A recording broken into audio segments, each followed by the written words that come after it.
तो हेलो दोस्तों, कैसे हैं आप लोग। उम्मीद करते हैं बहुत अच्छे होंगे और अपनी पढ़ाई को बहुत ही ज़बरदस्त तरीके से कर रहे होंगे। तो आज हम लोग पढ़ने वाले हैं आपका इंग्लिश ग्रामर, और इंग्लिश ग्रामर में भी आज हम लोग पढ़ने वाले हैं आपका प्रोनाउन। ठीक है, ये प्रोनाउन का पार्ट 3 होने वाला है। इसका आपका 2 वीडियो आपका आ चुका है। ठीक है, तो प्रोनाउन क्या है, प्रोनाउन किसे कहते हैं, प्रोनाउन कितने प्रकार का होता है, यदि आपको शुरू से जानना है तो हमारी शुरू की वीडियो आपको देखनी पड़ेगी। उसके बाद आपको दूसरा वीडियो देखना पड़ेगा जिसमें हमने प्रोनाउन के बारे में डिस्कस किया है। और आज हम लोग प्रोनाउन को ख़त्म करने वाले हैं, और ये कक्षा 10वीं के लिए वीडियो होने वाला है। तो कक्षा 10वीं वालों एकदम अपनी तैयारी में जुट जाइए, क्योंकि आपका जो लक्ष्य होना चाहिए वो होना चाहिए 2025 में कम से कम 90 प्लस लाना। ठीक है, और आपका जो यूपी बोर्ड का एग्जाम है बहुत अच्छा जाए, इसके लिए हम लोग लगातार मेहनत कर रहे हैं। क्योंकि देखिए, पढ़ाई अभी से करते रहेंगे तब जाके आगे सफलता मिलेगी।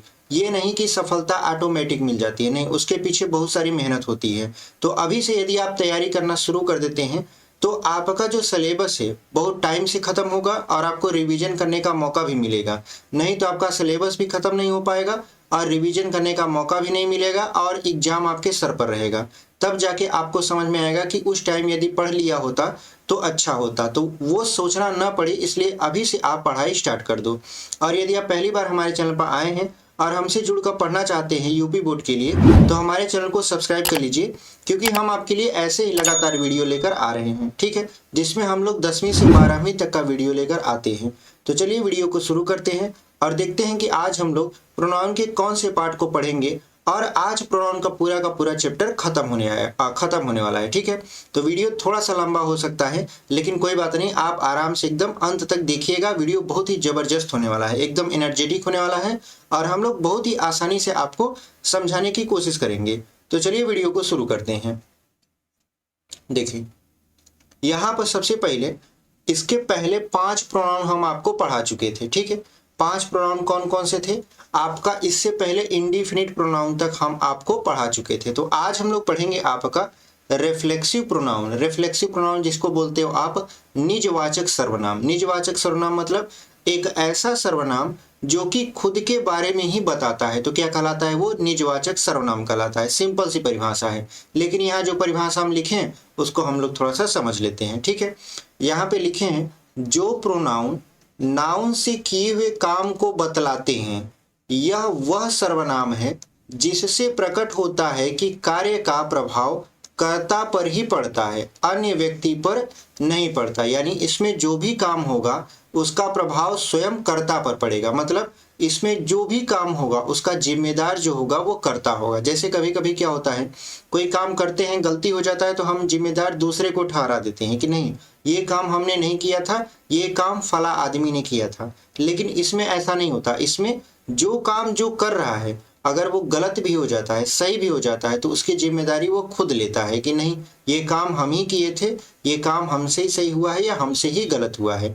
तो रिफ्लेक्सिव प्रोनाउन वह प्रोनाउन है जो कि जो भी कार्य करता है उसकी जिम्मेदारी स्वयं ले लेता है। ठीक है, यहाँ पे लिखा है आपका आगे, पर्सनल प्रोनाउंस में सेल्फ अथवा सेल्व्स जोड़ने से रिफ्लेक्सिव प्रोनाउन बनता है। जो आपका पर्सनल प्रोनाउन था, पर्सनल प्रोनाउन क्या था, he, she, it, name, I, we, you, they, ये सभी क्या थे, ये सभी पर्सनल प्रोनाउन थे। और इसी में आपका सेल्फ और सेल्व्स जोड़ देंगे तो आपका ये बन जाएगा रिफ्लेक्सिव प्रोनाउन, जिसे आप बोलते हो निजवाचक सर्वनाम। ठीक है, यहाँ पे देखिए, एक वचन में सेल्फ लगाते हैं और बहुवचन में सेल्फ्स लगाते हैं। ठीक है, यानी एक वचन रहेगा तो सेल्फ लगा देंगे और बहुवचन रहेगा तो सेल्फ्स लगा देंगे। आपका ये आपका निजवाचक सर्वनाम, जिसे आप रिफ्लेक्सिव प्रोनाउन बोलते हो, आपका बनकर तैयार हो जाएगा। तो उम्मीद करते हैं आपको ये समझ में आया होगा। आगे बढ़ते हैं। देखिए, आगे हमने एग्जाम्पल लिया, जैसे देखिए पर्सनल प्रोनाउन में जैसे माई था, तो माई का क्या हो जाएगा, माई सेल्फ। देम का, देम चूंकि बहुवचन है तो देम सेल्फ हो जाएगा। हिम एक वचन है तो हिम सेल्फ। हर का हर सेल्फ। इट का इट सेल्फ। आवर का आवर सेल्फ। और आवर योर का योर सेल्फ। दे का हो जाएगा दे सेल्फ। ठीक है, वन का वन सेल्फ। बहुत लोग इसको दाई पढ़ते हैं। ठीक है, यहाँ पे एग्जाम्पल हमने लिया है, ये तो था आपका कैसे बना है, लेकिन मेन एग्जाम्पल यहाँ है। देखिए, I shall wash my cloth myself, यानी मैं स्वयं से अपने कपड़े धो लूंगा। ठीक है, यानी मैं स्वयं से मेरे कपड़े धो लूंगा। तो यहाँ पे जो माई सेल्फ है, देखिए यहाँ पे जो माई सेल्फ है ये आपका कौन सा प्रोनाउन है, रिफ्लेक्सिव प्रोनाउन है। क्यों? क्योंकि जो कर्ता आई कर रहा है उसका जिम्मेदारी भी वो खुद पर ही ले रहा है कि मैं कपड़े तो धोऊंगा लेकिन खुद से धोऊंगा, किसी के ऊपर निर्भर नहीं रहूंगा। यहाँ पे लिखा है आपका he did his work himself, वह अपना काम स्वयं करता था, ठीक है, यानी या उसने अपना काम स्वयं किया। तो यहाँ पे उसने अपना काम किया लेकिन कैसे किया, स्वयं से किया, किसी दूसरे से नहीं करवाया। तो यहाँ पे जो आपका हिमसेल्फ दिख रहा है ये आपका क्या है, रेसिप्रोकल प्रोनाउन है, ठीक है, रेसिप्रोकल नहीं रिफ्लेक्सिव प्रोनाउन है यहाँ पे। तो उम्मीद करते हैं आपको ये समझ में आया होगा। बढ़ते हैं अपना आगे, ठीक है। देखिए आगे हमारा एक बहुत ही प्यारा सा नोट है, इसको हम लोग समझ लेते हैं। देखिए प्यारा सा नोट क्या है, लिखा है रिफ्लेक्सिव प्रोनाउन फर्स्ट पर्सन और सेकंड पर्सन। फर्स्ट पर्सन क्या होता है आपका आई वी और सेकंड पर्सन है आपका यू के पॉजेसिव केस में लगता है, ठीक है, तथा थर्ड पर्सन के ऑब्जेक्टिव केस में लगता है। देखिए जो आपका सेल्फ और सेल्फ से लगता है वो आपका रिफ्लेक्सिव प्रोनाउन में फर्स्ट और सेकंड पर्सन के तो आपका पॉजेसिव केस में लगेगा, यानी आई वी और यू के पॉजेसिव केस में लगता है। लेकिन थर्ड पर्सन जो होता है ही सी इट नेम और दे, ठीक है, उनके ऑब्जेक्टिव केस में क्या लगता है, सेल्फ अथवा सेल्फ से लगता है।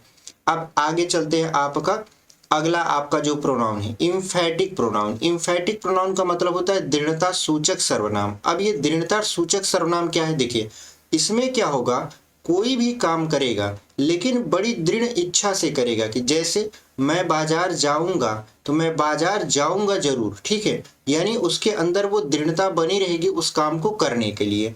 तो इसी प्रोनाउन को हम लोग क्या करेंगे, डिस्कस करेंगे। इम्फेटिक प्रोनाउन मतलब दृढ़ता सूचक सर्वनाम। जैसे देखिए जब सेल्फ प्रोनाउन कर्ता पर जोर डालते हैं तो वे इम्फेटिक प्रोनाउन हो जाते हैं, यानी जो आपके सेल्फ प्रोनाउन है, सेल्फ प्रोनाउन कौन कौन से, दो ठो, एक सेल्फ और दूसरा सेल्फ होता है, ठीक है, जो आपका पर्सनल प्रोनाउन में जुड़कर क्या करता है, ये रिफ्लेक्सिव प्रोनाउन बनाता है। लेकिन यदि यह कर्ता पर जोर डालने लगे, मतलब ये बताने लगे कि कर्ता तो कर रहा है लेकिन अनिवार्य रूप से ही कर रहा है, तो यहाँ पे इम्फेटिक प्रोनाउन होता है, ठीक है। ये प्रोनाउन सदैव कर्ता के केस में होते हैं, यानी ये हमेशा किस केस में होते हैं, कर्ता केस में होते हैं, नॉमिनेटिव केस इसको बोलते हैं। इनमें भी सेल्फ और सेल्फ से लगा रहता है, इनमें भी क्या लगा रहता है, सेल्फ और सेल्फ से लगा रहता है। अभी आपको ये रिफ्लेक्सिव प्रोनाउन और इम्फेटिक प्रोनाउन में क्या अंतर है ये भी बताया जाएगा, क्योंकि दोनों में आपका सेल्फ और सेल्फ से लगता है, लेकिन दोनों में अंतर क्या होता है इसको भी हम लोग क्या करेंगे, बहुत ही अच्छे तरीके से डिस्कस करेंगे। तो चलिए आगे देख लेते हैं। देखिए आगे हम आपके लिए बहुत ही अच्छा सा एग्जाम्पल लिखे हैं कि I myself will do it, यानी मैं खुद से ही यह करूंगा, ठीक है, यानी ये खुद से ही प्रॉमिस कर रहा है कि मैं करूंगा लेकिन खुद से ही करूंगा, किसी दूसरे से नहीं करूंगा, ठीक है। यहाँ पे देखिए, यहाँ पे दूसरा लिखा है you your self can see it, तुम खुद से ही इसको देख सकते हो, यानी तुम अपने आप से ही इसे देख सकते हो, कोई दूसरे से नहीं देख सकते। यहाँ पे लिखा है ही हिमसेल्फ सेंट देयर, यानी वह खुद को ही वहां भेजा, यानी उसने अपने आप को ही वहां क्या किया, भेजा, ठीक है। तो ये जो आपका my self, your self, him self लगा है, ये सभी क्या है, ये सभी आपके इम्फेटिक प्रोनाउन है। क्यों?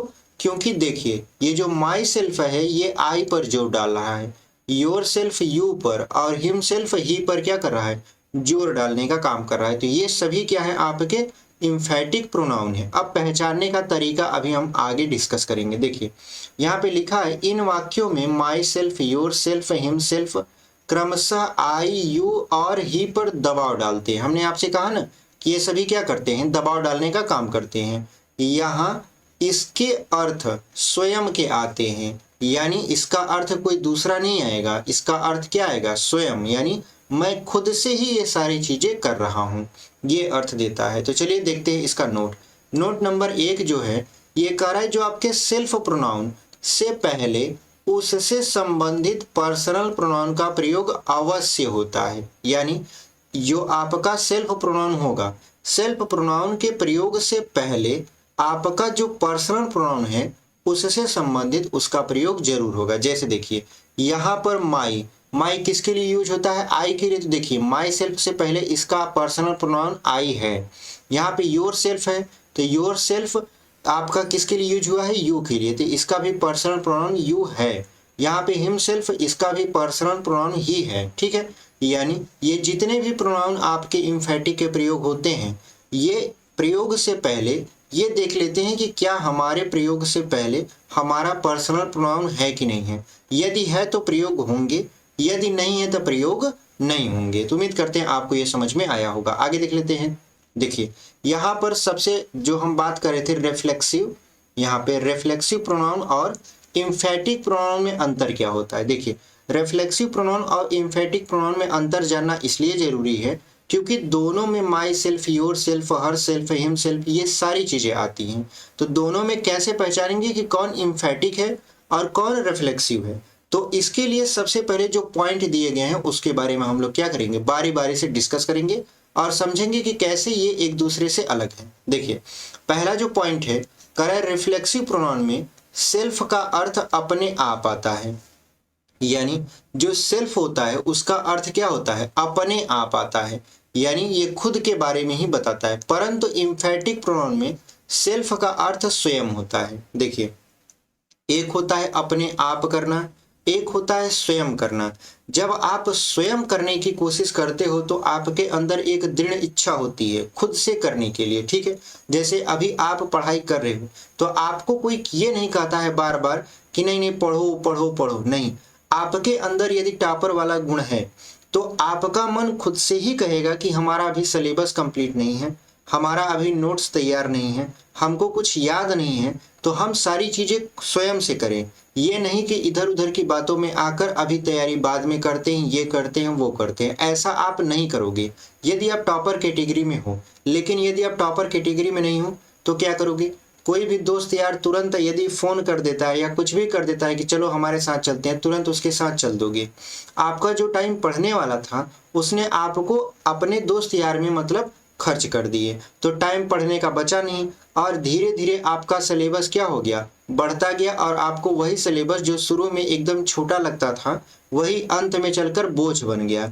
तो आपको बिल्कुल ऐसा नहीं करना है। तो वही यहाँ पे कह रहा है कि जो आपका रिफ्लेक्सिव प्रोनाउन है उसमें सेल्फ का अर्थ अपने आप आता है, लेकिन इम्फेटिक प्रोनाउन में सेल्फ का अर्थ क्या होता है? स्वयं होता है। ठीक है, यहाँ पे दूसरा जो पॉइंट है, रिफ्लेक्सिव प्रोनाउन वर्ब के बाद आता है। सबसे बड़ा पहचानने का तरीका यही है, रिफ्लेक्सिव प्रोनाउन वर्ब के बाद आता है। यहाँ पे 2 बार आता है लिखती है, तो वर्ब के बाद आता है, जबकि इम्फेटिक प्रोनाउन सब्जेक्ट के तुरंत बाद आता है। अब पहचानने का तरीका इसका क्या है? सबसे बड़ा पहचानने का तरीका इसका यही है कि आपका जो रिफ्लेक्सिव प्रोनाउन होगा वो वर्ब के बाद आएगा, लेकिन इम्फेटिक प्रोनाउन क्या होगा? सब्जेक्ट के बाद आएगा। अभी एग्जाम्पल हम दिखाएंगे आपको।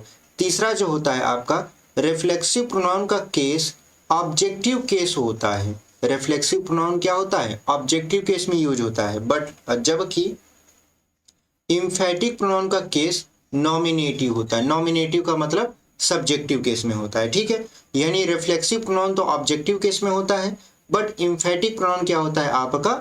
नॉमिनेटिव केस में होता है। अभी आपको एग्जाम्पल हम दिखाएंगे और समझाएंगे भी। बढ़ते हैं आगे। देखिए यहाँ पर आपको एग्जाम्पल हमने लिख के समझाने की कोशिश किया है। देखिए I will do it my self. ठीक है, तो यहाँ पे देखिए ये जो माई सेल्फ है यहाँ पे वर्ब विल है और डू है। ये वर्ब सिंग आपका हेल्पिंग वर्ब है और ये आपका मेन वर्ब है। इसके बाद प्रयोग हुआ है कौन? माई सेल्फ, यानी वर्ब के बाद प्रयोग हुआ है, तो ये आपका क्या है? रिफ्लेक्सिव प्रोनाउन है कि नहीं है? अब देखिए दूसरा जो है आपका यहाँ पे I myself will do it, तो यहाँ पे आई आपका देखिए सब्जेक्ट है, सब्जेक्ट के तुरंत बाद यहाँ पे देखिए माई सेल्फ का प्रयोग हुआ है। तो सब्जेक्ट के बाद यदि सेल्फ का प्रयोग होता है तो उसको हम लोग बोलते हैं इम्फेटिक प्रोनाउन। उम्मीद करते हैं आपको पहचानने का तरीका एकदम समझ में आ गया होगा। यानी जो आपका सेल्फ का यूज यदि वर्ब के बाद हो तो रिफ्लेक्सिव, लेकिन यदि सब्जेक्ट के तुरंत बाद हो जाए तो इम्फेटिक होता है। तो उम्मीद करते हैं आपको इम्फेटिक प्रोनाउन क्या है और रिफ्लेक्सिव प्रोनाउन क्या है, दोनों में अंतर क्या है, सारा चीज समझ में आ गया होगा। 8वां देख लेते हैं। देखिए 8वां जो है आपका इंट्रोगेटिव प्रोनाउन है। इसमें आपको जानने की जरूरत ही नहीं है। क्यों नहीं है? क्योंकि आप इसका यूज टेंस में लगातार करते आ रहे हो। क्लास 9th में जब आपने टेंस पढ़ा था तो इंट्रोगेटिव प्रोनाउन का यूज किया था। ठीक है, इंट्रोगेटिव का मतलब होता है प्रश्नवाचक सर्वनाम, यानी ऐसे सर्वनाम जिनका उपयोग प्रश्न पूछने में किया जाता है। क्या कहलाता है? आपका इंट्रोगेटिव प्रोनाउन कहलाता है। तो यही आपका यहाँ पे लिखा है कि जो प्रोनाउन प्रश्न पूछने के लिए आते हैं उन्हें इंट्रोगेटिव प्रोनाउन कहते हैं। उन्हें क्या कह देंगे हम लोग? इंट्रोगेटिव प्रोनाउन कह देंगे, जो प्रोनाउन प्रश्न पूछने के लिए आते हैं। जैसे देखिए यहाँ पे लिखे हु आर यू, तो यहाँ पे जो हु है आपका ये क्या है? इंट्रोगेटिव प्रोनाउन है। जैसे what are you doing here, तो यहाँ पे what. Which of this book have you read, तुम कौन सी पुस्तक पढ़ रहे थे? तो यहाँ पे विच जो है आपका वो क्या है? इंट्रोगेटिव प्रोनाउन है। जैसे यहाँ पे लिखा है हुम डू यू लाइक मोस्ट, आप किसे सबसे ज्यादा पसंद करते हैं? तो यहाँ पे हुम जो है आपका इंट्रोगेटिव प्रोनाउन है, क्योंकि इनसे प्रश्न पूछने का काम किया जा रहा है। तो जो आपका हु, व्हाट, विच एंड हुम, ये क्या है? आपके इंट्रोगेटिव प्रोनाउन है। आगे बढ़ते हैं और उम्मीद करते हैं आपको इंट्रोगेटिव प्रोनाउन की परिभाषा तो समझ में आ ही गई होगी। आगे देखिए यहाँ पे नोट जानने की जरूरत इसलिए है क्योंकि देखिए इनका यूज अलग अलग होता है। इनका यूज अलग अलग जब होता है तो किनके साथ होता है इसको जानना हमें बहुत ही जरूरी है। तो जो हमारा पहला नोट है उसको पढ़ते हैं। देखिए प्रमुख इंट्रोगेटिव प्रोनाउन कौन? हु, हुज, हुम, विच एंड व्हाट है। यानी ये सभी क्या है? प्रमुख इंट्रोगेटिव प्रोनाउन है, जिनका उपयोग अक्सर आप देखने को आपको मिलता है। दूसरा जो है आपका यहाँ पे लिखा है हु, हुज और हुम का प्रयोग व्यक्तियों के लिए होता है। हु, हुज और हुम का प्रयोग किसके लिए होता है? व्यक्तियों के लिए होता है। लेकिन यहाँ पे देखिए तीसरा, वाट का प्रयोग निर्जीव व व्यवसाय के लिए किया जाता है। किसके लिए किया जाता है? निर्जीव वस्तुओं के लिए या व्यवसाय के लिए किया जाता है। चौथा देख लेते हैं। देखिए विच का प्रयोग व्यक्तियों तथा वस्तुओं दोनों के लिए किया जाता है। यानी विच जो होता है वो व्यक्ति के लिए भी यूज होता है और आपका वस्तु के लिए भी यूज होता है। पांचवा देख लेते हैं। देखिए जब ये शब्द प्रश्न करने के लिए अकेले आते हैं, यानी जब ये प्रश्न करने के लिए ये शब्द अकेले आते हैं तो ये इंट्रोगेटिव प्रोनाउन होते हैं। यानी जब ये अकेले आएंगे प्रश्न करने के लिए तो ये क्या होंगे? आपके इंट्रोगेटिव प्रोनाउन होंगे। परंतु जब विच, वाट तथा हुज के साथ कोई नाउन आता है, किसके साथ? विच के साथ, वाट के साथ और हुज के साथ कोई नाउन आता है तो ये इंट्रोगेटिव एडजेक्टिव हो जाते हैं। अभी आपको एडजेक्टिव हम पढ़ाएंगे तो आपके जितने भी प्रोनाउन हैं अक्सर सभी के नाम एडजेक्टिव में आपको मिलेंगे। फर्क सिर्फ इतना होगा कि वो किसी शब्द की विशेषता बता रहे होंगे और ये यहाँ पे किसी शब्द के बदले आए हैं। ठीक है, बाकी नाम में आपको सिमिलरिटी देखने को मिलेगी, शब्द भी मैच करेंगे, बस जहाँ प्रोनाउन था वहाँ पे एडजेक्टिव हो जाएगा। ठीक है, और थोड़ा सा यूज बदल जाएगा क्योंकि वो आपके वस्तु, व्यक्ति या स्थान की विशेषता बताएंगे। और ये अभी जो प्रोनाउन आप पढ़ रहे हो ये किसी व्यक्ति, वस्तु या स्थान के बदले प्रयोग में आ रहे हैं। तो वही कह रहा है कि जब ये सिंगल आते हैं तो ये आपके इंट्रोगेटिव प्रोनाउन कहलाते हैं, बट जब ये आपके किसी सब्जेक्ट के साथ आते हैं यानी किसी नाउन के साथ आते हैं तो ये आपके इंट्रोगेटिव एडजेक्टिव हो जाते हैं। आगे देख लेते हैं। देखिए आगे यहाँ पे हमने एग्जाम्पल लिया है। देखिए एग्जाम्पल है हुज इज दिस पेन। तो यहाँ पे देखिए हुज जो है आपका ये सिंगल आया है। ठीक है, इसके साथ कोई नाउन नहीं है तो ये प्रोनाउन है। हुज पेन इज दिस, तो यहाँ पे देखिए हुज के साथ पेन आ गया तो ये एडजेक्टिव हो गया। ऐसे यहाँ पे देखिए व्हाट इज द टाइम, तो यहाँ पे व्हाट जो है आपका क्वेश्चन पूछने के लिए आया है और इसके बाद कोई भी आपका नाउन नहीं है तो ये आपका प्रोनाउन है इंट्रोगेटिव। लेकिन देखिए यहाँ पे लिखा है व्हाट टाइम इज इट, तो यहाँ पे व्हाट के बाद क्या आ गया? नाउन आ गया टाइम, तो ये आपका क्या हो जाएगा? एडजेक्टिव हो जाएगा। तो उम्मीद करते हैं आपको ये समझ में आया होगा। आगे बढ़ते हैं।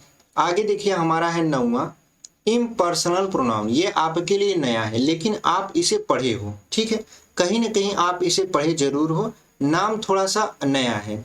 तो जब नया नाम है तो इसको नया नाम से पढ़ने की जरूरत हमको पड़ रही है, क्योंकि कभी कभी क्या होता है शब्द जो होते हैं वो अपने नए नाम के साथ हमारे सामने आ जाते हैं। हम पढ़े रहते हैं लेकिन नया नाम देखकर हम लोग सोचते हैं कि ये तो कोई नया सब्जेक्ट है, ठीक है, लेकिन वो रहता वही है, बस उसका नाम बदल जाता है। ऐसे यहाँ पर ये है। इम्पर्सनल प्रोनाउन का मतलब होता है अव्यक्तिवाचक सर्वनाम, ठीक है।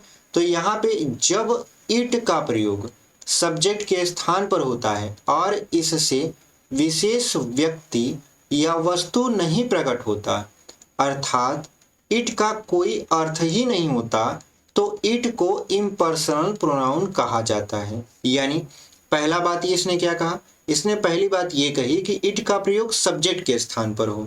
दूसरी बात इसने क्या कहा, इट का कोई अपना अर्थ ही ना हो। तब उस स्थिति में जो इट होता है आपका, वो पर्सनल प्रोनाउन कहलाता है, ठीक है। उम्मीद करते हैं आपको ये समझ में आया होगा। जैसे देखिए यहाँ पे इट इज रेनिंग, इसका मतलब बारिश हो रही है, ठीक है, यानी बरसात हो रही है। तो जब बरसात हो रही है तो यहाँ पे इट का क्या अर्थ, कुछ अर्थ नहीं है, लेकिन यहाँ पे इट जो है आपका सब्जेक्ट के स्थान पर प्रयोग होकर इसकी विशेषता बता रहा है। तो इट क्या है आपका, इम्पर्सनल प्रोनाउन है। यहाँ पे देखिए लिखा है इट इज 10 o'clock, यानी 10 बजे हैं। तो जब 10 बजे हैं तो 10 बजे हैं में इट का क्या यूज, कोई यूज नहीं है, लेकिन इट क्या कर रहा है, इट आपका सब्जेक्ट के स्थान पर प्रयोग होकर इसकी विशेषता बता रहा है। तो इट आपका क्या हो गया, इम्पर्सनल प्रोनाउन हो गया। तो उम्मीद करते हैं आपको ये समझ में आया होगा। आगे देख लेते हैं। देखिए आगे जो है आपका 10वां रेसिप्रोकल प्रोनाउन। रेसिप्रोकल प्रोनाउन का हिंदी में अर्थ होता है आपका परस्पर वाचक सर्वनाम। परस्पर वाचक का मतलब एक दूसरे से जुड़ा हुआ, ठीक है। तो अब इसकी परिभाषा देख लेते हैं। देखिए रेसिप्रोकल प्रोनाउन सर्वनामों से मिलकर बनते हैं और आपसी संबंध को प्रकट करते हैं। इसके नाम में ही देखिए परस्पर है, परस्पर का मतलब होता है एक दूसरे से। तो ये क्या है आपका, सबसे पहले सर्वनामों से मिलकर बनते हैं, मतलब ये सिंगल सर्वनाम नहीं होता, ये दो या दो से अधिक सर्वनामों से मिलकर क्या हुआ रहता है, बना रहता है और आपसी संबंध को प्रकट करता है। जैसे देखिए यहाँ पे Mohan and Shyam love each other. तो यहाँ पे जो ईच अदर है, ईच अदर क्या आपका दर्शा रहा है कि मोहन और श्याम एक दूसरे से प्रेम करते हैं। तो एक दूसरे से यानी ये संबंध को बता रहा है एक दूसरे से। जो आपका ईच अदर है वो आपका क्या हो जाएगा, रेसिप्रोकल प्रोनाउन हो जाएगा। रेसिप्रोकल प्रोनाउन में आपका दो ही शब्द आता है, एक तो होता है ईच अदर, एक होता है वन एनोदर, ठीक है।